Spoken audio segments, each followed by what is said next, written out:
Still breathing, still together. The mother lifted her head when she saw me.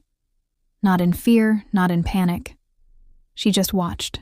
The kitten stretched, pressed closer to her warmth, unaware of how close they had come to being lost.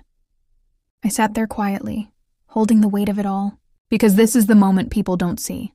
After the rescue, after the healing begins. This is the moment where you ask yourself the hardest question. Can I keep choosing them every single day? The mother stood up slowly and walked toward me. Not far, just close enough. She sat down. And in that small movement, she answered for me. She wasn't asking anymore. She was trusting. I reached out and rested my hand on the floor near her, not touching, not rushing. She lay back down beside her babies. That was it. No words, no sound. Just a quiet agreement. They weren't a rescue anymore. They were my responsibility, my promise, my forever, whatever that forever would look like. Because rescue doesn't end when lives are saved. It ends when you choose to stay. This wasn't just their second chance. It was my commitment. The rain had stopped, but the ground was still cold. Near the edge of the village road, under a torn plastic sheet, an orange kitten sat perfectly still. Not hiding, not crying, just waiting. Cars passed. Footsteps rushed by. Each sound made his ears twitch, but he didn't move away, like he had already learned something painful. If you move too much, you disappear faster. I crouched down slowly, keeping my distance.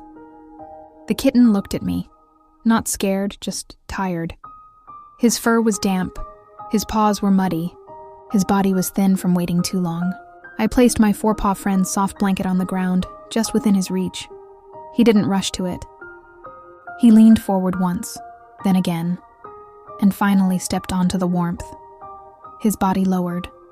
His eyes closed halfway. The rain had already passed, but this was the first time he felt dry in a long while. I didn't pick him up right away. I stayed. Because sometimes rescue isn't about saving someone fast. Sometimes it's about staying long enough for them to believe they're safe. The village shop had already closed. Metal shutters were pulled down. The streetlight flickered once, then stayed dim. Near the doorway, beside an empty cardboard box, an orange kitten lay curled into himself. Not asleep, just quiet. People had walked past him all evening. Some noticed. Most didn't. Each time footsteps slowed, his head lifted slightly, then lowered again when they moved on. Hope is exhausting.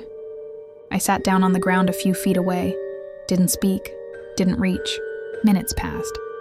The kitten shifted closer to the wall, like he didn't want to take up space, like he'd learned that being small was safer. I placed my FourPawFriends soft blanket beside the box. One paw, then another. He didn't curl up right away. He just rested his chin on the blanket and sighed. A deep, tired sigh.